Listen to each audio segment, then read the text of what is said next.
lo sacaron escondido en una canasta, ¿verdad? Por el muro, así como cuando se saca un contrabando o cuando se saca algo ilícito. Y todo esto era por causa del evangelio. Mire la gran diferencia. Cuando era Saulo de Tarso, era un hombre respetado que lo esperaban que entrara por las puertas importantes de la ciudad, lo ovacionaban. Pero cuando se cambió y se hizo evangélico, se hizo portador del evangelio y se hizo Pablo, el siervo de Jesucristo, ya este hombre, hermano, ya la gente no lo quería, ya la gente no lo respetaba, ya la gente no lo apreciaba. Por eso tenía que andar como un delincuente, podemos decir, tenía que andarse escondiendo. Como otro dato importante, cuando era Saulo de Tarso, ¿verdad? Era un hombre que nadie hablaba mal de él, porque el que hablara mal de Saulo de Tarso, hermano, corría peligro de morir.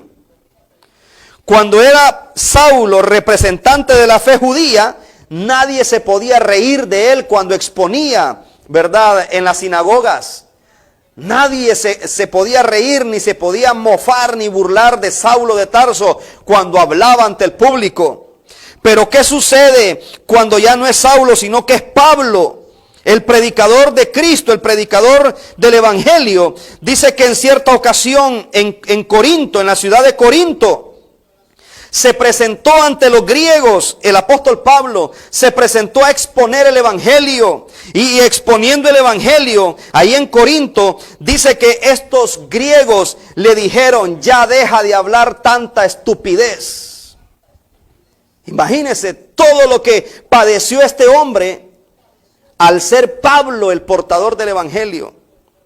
Por causa del evangelio, la gente se burlaba de él. Por causa del evangelio, la gente se reía de él. Los griegos en Corinto le dijeron: deja de hablar tanta estupidez, le dijeron a Pablo. Ahí mismo en Corinto le dijeron a Pablo, por causa del evangelio, le dijeron: tú pareces que estás loco, le dijeron a Pablo.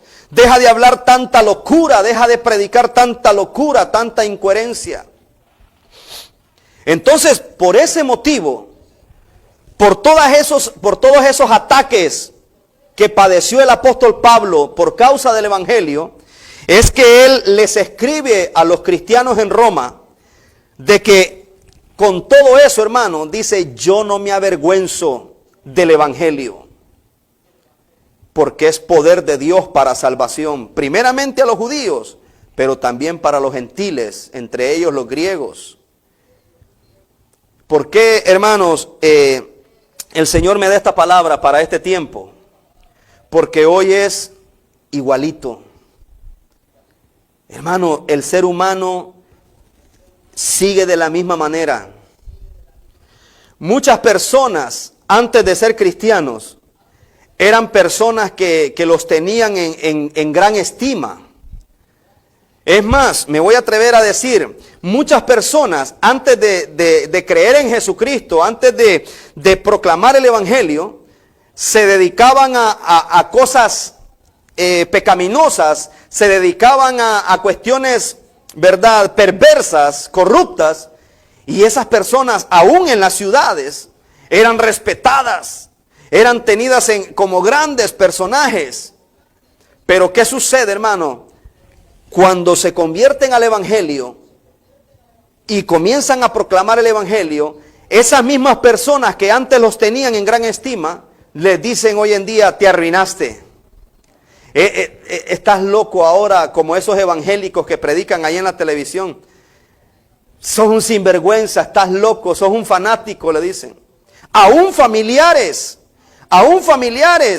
que antes decían: este es así, este es acá, este es bueno, este es maravilloso. Pero cuando ya te escuchan hablar de Cristo, cuando ya te escuchan proclamar el evangelio, ya dicen: no, este da pena, este está loco, este es un fanático. Porque el mensaje es lo que hace que se molesten las personas comunes y corrientes.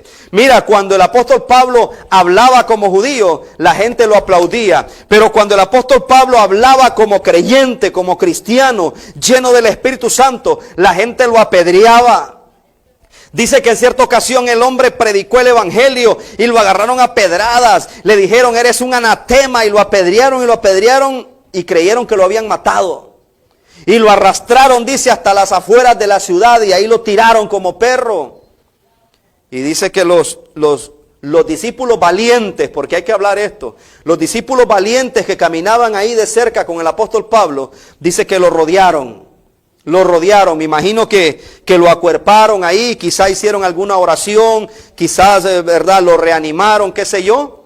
De tal manera que el apóstol Pablo volvió a incorporarse, se levantó, se sacudió el polvo, se sacudió, me imagino, las heridas ahí donde le chorreaba la sangre, se limpió la cara.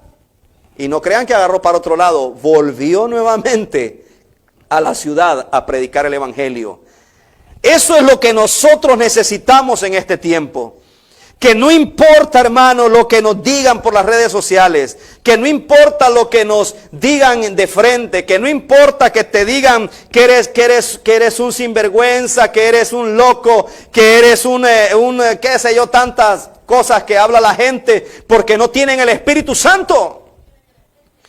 Porque el Espíritu Santo, hermano, es el que nos tiene aquí, es el que nos hace hablar de Cristo. ¿Quién era yo hace más de 20 años? Un borrachito, drogadicto.